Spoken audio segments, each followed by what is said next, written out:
Happy Krishna Janmashtami दोस्तों। Bloody tax के आज के जन्माष्टमी स्पेशल हॉरर वीडियो में आप सभी लोगों का बहुत बहुत स्वागत है। जी हाँ दोस्तों, सही सुना आप लोगों ने। आज का जो वीडियो होने वाला है ये जन्माष्टमी स्पेशल हॉरर वीडियो होने वाला है। ये जो घटना घटी थी जन्माष्टमी के एक दिन पहले घटी थी एक आदमी के साथ, जिस आदमी ने पूरी स्टोरी मुझे इंस्टाग्राम पे लिख के भेजा है।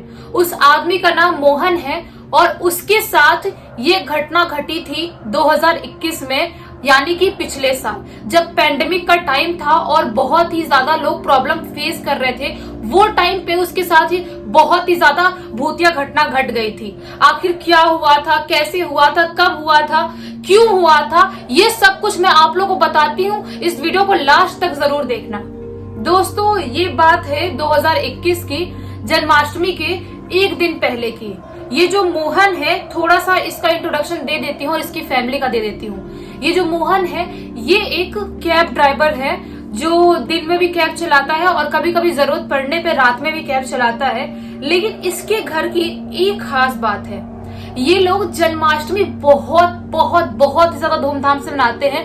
या भगवान कृष्ण का कोई भी फेस्टिवल हो, ये लोग बहुत ही ज्यादा धूमधाम से मनाते हैं, क्योंकि मोहन के घर में भगवान कृष्ण को बहुत ही ज्यादा मानते हैं। तो उनके लिए जो जन्माष्टमी आने वाला था 2021 में पेंडेमिक के टाइम में, वो बहुत स्पेशल था, क्योंकि इनके घर में वो पेंडेमिक की वजह से कोई प्रॉब्लम नहीं हुई थी और ये इतना ज्यादा पूजा पाठ करते थे। इनको ऐसा लगता था कि हम भगवान कृष्ण की बहुत पूजा पाठ करते हैं, हम बहुत आस्था रखते हैं, इसीलिए इतना सब कुछ प्रॉब्लम होने के बाद भी दुनिया में मैं कैब चला रहा हूँ, बाहर जा रहा हूँ, लेकिन हमारे घर पे कोविड का एक लक्षण भी नहीं है, कुछ भी नहीं हुआ हमारे घर पे। तो ये लोग सोचते हैं कि इस बार कृष्ण जन्माष्टमी बहुत धूमधाम से और स्पेशल तरीके से मनाएंगे।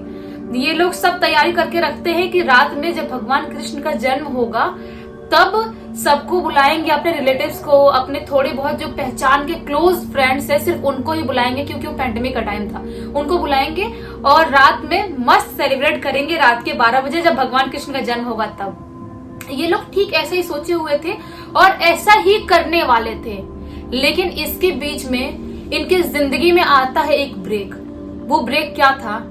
जो इसकी वाइफ थी मोहन की, उसकी बहन पुणे से आने वाली थी, लेकिन एक दिन पहले ही आने वाली थी, लेकिन उसकी बहन को कुछ काम बहुत ज्यादा अटक जाता है, उसकी वजह से उसकी ट्रेन छूट जाती है और उसका शाम को आई थिंक 8 या 9 बजे निकलने वाली थी, नहीं निकल पाती है। अभी हो जाता है रात का टाइम। वो सोचते हैं रात में क्या ट्रेन से आएगी, एक काम करो, हम मुंबई में ही रहते हैं ना, आप कैब लेके जाओ और पुणे से उसको लेके आ जाओ। यही ना बहुत 5, 6, 8 घंटे, जो भी 10 घंटे लगेगा, लेकिन मुंबई से पुणे का डिस्टेंस इतना ज्यादा भी नहीं है, तो आप जाओ और मेरी बहन को लेके आओ। मोहन की वाइफ ऐसा बोलती है मोहन को। वो बोलते हैं कि यार लेकिन अपने घर पे कल कृष्ण जन्माष्टमी अपन बहुत धूमधाम से मनाते हैं और मुझे बाहर जाने के लिए थोड़ी सी अलग सी फीलिंग आ रही है, मतलब मुझे नेगेटिविटी लग रहा है, मुझे सही नहीं लग रहा है कि मैं रात में बाहर जाऊं कैब चलाने के लिए। बोलते ना कुछ लोगों को एक फीलिंग आ जाती है बाहर निकलने से पहले कि नहीं यार आज दिल में थोड़ा भारी भारी लग रहा है, आज निकलना नहीं है बाहर। वैसा ही सेम मोहन के साथ हो रहा था।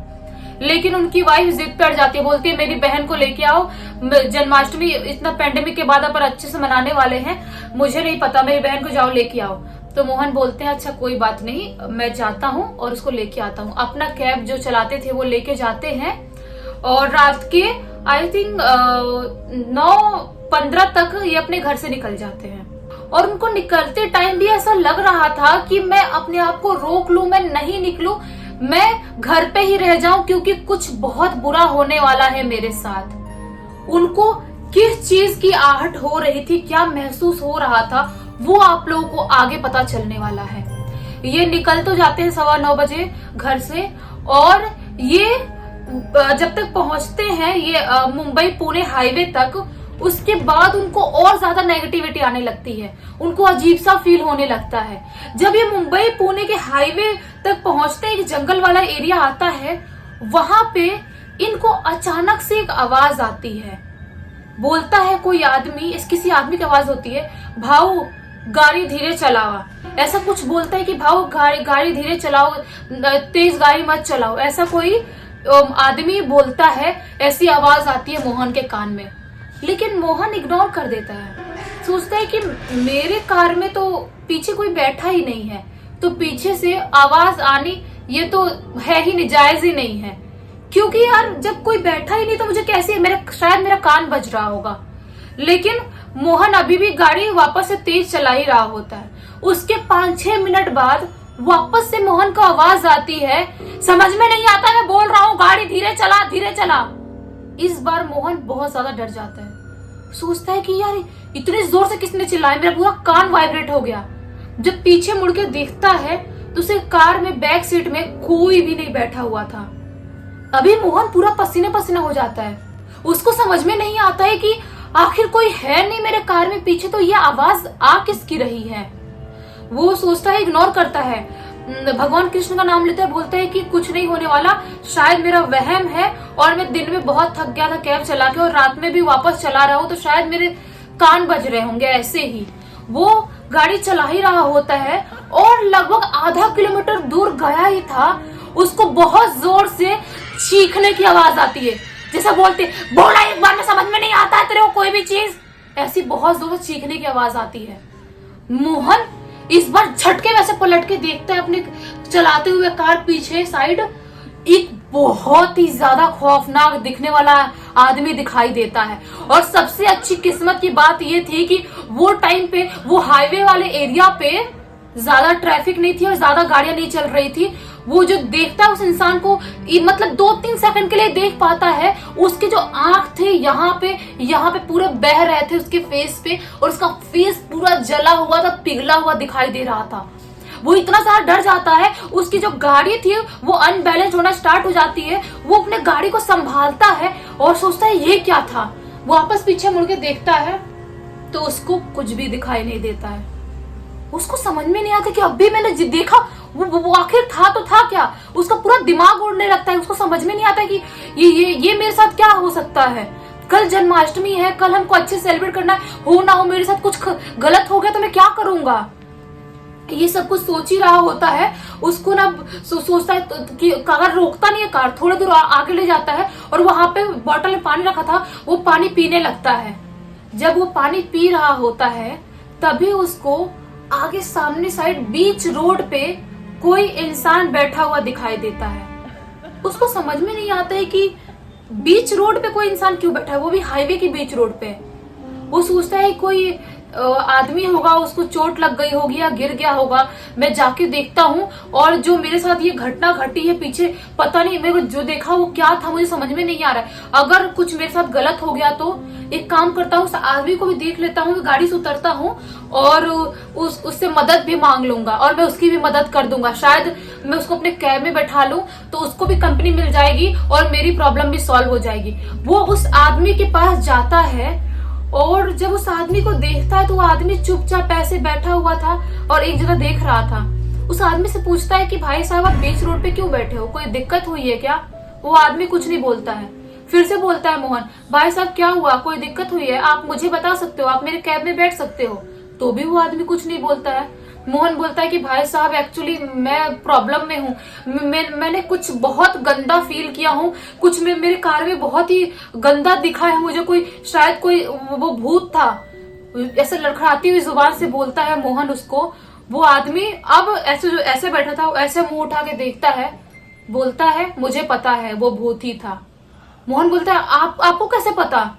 वो आदमी बोलता है कि इस हाईवे पे, पुणे मुंबई के हाईवे पे वो हमेशा घूमता है और ऐसे ही लोगों को गुमराह करता है। मैं उसको अच्छे से जानता हूँ और बहुत लोगों का एक्सीडेंट हुआ है उसकी वजह से। इसीलिए कभी किसी को अपनी गाड़ी रोड पे, हाईवे पे किसी भी काम के लिए नहीं रोकनी चाहिए। तो मोहन बोलता है लेकिन मेरे साथ ऐसा क्यों करना चाह रहा है वो जो आदमी बैठा था वो बोलता है कि मुझे नहीं पता वो क्यों करता है, लेकिन जो भी उसको एक बार देखता है वो बच नहीं पाता है। तो मोहन बोलता है प्लीज क्या आप मेरी मदद करोगे। तो वो आदमी बोलता है कि तुम मुझसे कैसे मदद ले सकते हो। तो वो मोहन बोलता है आप एक इंसान हो, मैं भी एक इंसान हूँ, मैं आपसे मदद क्यों नहीं ले सकता। तो वो आदमी बोलता है तुमको कैसे पता कि मैं एक इंसान हूँ। अभी मोहन थोड़ा डरना स्टार्ट हो जाता है, उसको समझ में नहीं आता कि ये आदमी क्या बात कर रहा है। मोहन बोलता है आप इंसान की तरह दिखाई दे रहे हो, मेरी तरह नॉर्मल दिखाई दे रहे हो, तो आप इंसान ही हुए ना। तो आदमी बोलता है कि तुमने जिस आदमी की शक्ल देखी थी अपने कार में, क्या उसकी शक्ल ऐसी दिखाई दे रही थी? जब ये बात वो बोलता है उसके बाद अचानक से उसकी शक्ल चेंज होनी स्टार्ट हो जाती है। उसका जो फेस का हुलिया था हूबहू वैसा ही दिखाई दे रहा था जैसा कि कैब में मोहन ने अपने बैक सीट पे देखा था। उसका पूरा फेस पिघला हुआ, आंख यहाँ से दोनों लटक के यहाँ पे आती हुई, इतना ज्यादा खौफनाक दिखाई दे रहा था। मोहन इतना ज्यादा डरता है, इतना ज्यादा डर जाता है कि मतलब वो भगवान कृष्ण मुझे बचा लो, सिर्फ इतना वर्ड ही बोल पाता है मुंह से, और वहीं पे धड़ाम से गिर के बेहोश हो जाता है। उसके बाद क्या हुआ मोहन के साथ, कब उसको कौन लेके आया घर पे, कैसे ठीक हुआ, उसको कुछ भी नहीं पता। जब उसकी आंख खुली तो वो एक हॉस्पिटल में पाया गया, और उस हॉस्पिटल में जब उसकी आंख खुली तो देखा तो जो आदमी उसको हॉस्पिटल में लेके आया था उससे मोहन ने सारी बातें बताई। उस आदमी ने बोला कि भाई साहब मैं जा रहा था हाईवे से, रोड से, मैंने देखा कि एक गाड़ी खड़ी है, उसका गेट भी खुला हुआ है और चाबी भी गाड़ी में ही लगी हुई है, और आप यहाँ पे रोड पे पड़े हुए हो, तो मुझे लगा कि शायद आपके साथ कुछ गड़बड़ हुआ है, इसीलिए मैंने आपकी गाड़ी भी लॉक कर दी और आपको मैं हॉस्पिटल लेके आ गया। मोहन को समझ में नहीं आया कि आखिर ये मेरे साथ क्यों हुआ, कैसे हुआ। मुझे शायद वहां पे गाड़ी नहीं रोकनी चाहिए थी उस हाईवे पे। उसको ये बात आज तक समझ में नहीं आई कि उसके साथ ही ये क्यों हुआ। लेकिन जब उस आदमी से मोहन ने बताया तो उस आदमी ने बोला कि हाँ भाई साहब आप सही बोल रहे हो, उस हाईवे पे बहुत सारे लोगों के साथ बहुत सारी दुर्घटनाएं हो चुकी है, बहुत लोगों की मौत तक हो जाती है वहां पे। वो बहुत ही हॉन्टेड जगह है। मोहन बोलता है कि वो तो कृष्ण भगवान का शुक्र है जो मैं बच गया, मैंने आखिरी बार जुबान से भगवान कृष्ण का नाम लिया था और कल कृष्ण जन्माष्टमी है, इसकी वजह से मैं बचा हूँ। वो ठीक होता है, नॉर्मल होता है, हॉस्पिटल से होश में आता है, अपना कैब लेता है और अपनी जो साली थी उसके वाइफ की बहन, उसको लेके वापस मुंबई आता है। उसकी इतनी हालत तो थी कि वो मुंबई आ जाए कैब कैसे भी ड्राइव करके आता है, अपनी वाइफ से सारी चीजें बताता है। उसके बाद दूसरे दिन जब जन्माष्टमी थी रात में, वो टाइम पे वो लोग और ज्यादा धूमधाम से भगवान कृष्ण की पूजा करते हैं और बहुत शुक्रिया अदा करते हैं कि बचे हैं ये तो सिर्फ भगवान कृष्ण की वजह से बचे हैं, क्योंकि वहां पे अगर किसी ने उस शैतान को देखा तो आज तक जिंदा नहीं बचा है। आप लोगों को क्या लगता है, आप लोग कमेंट बॉक्स में जरूर बताना, और आप लोग बताना कि आप लोगों को ये वीडियो कैसा लगा। अगर आप लोगों को ये वीडियो अच्छा लगा इस वीडियो को लाइक कर देना, इस चैनल को सब्सक्राइब कर देना, बेल आइकन दबाकर ऑल पे क्लिक कर देना, ताकि जब भी मैं नया वीडियो डालूं सबसे पहले आप लोगों पास पहुंचे। चलिए, राधे राधे, जय श्री कृष्णा, बहुत बहुत धन्यवाद।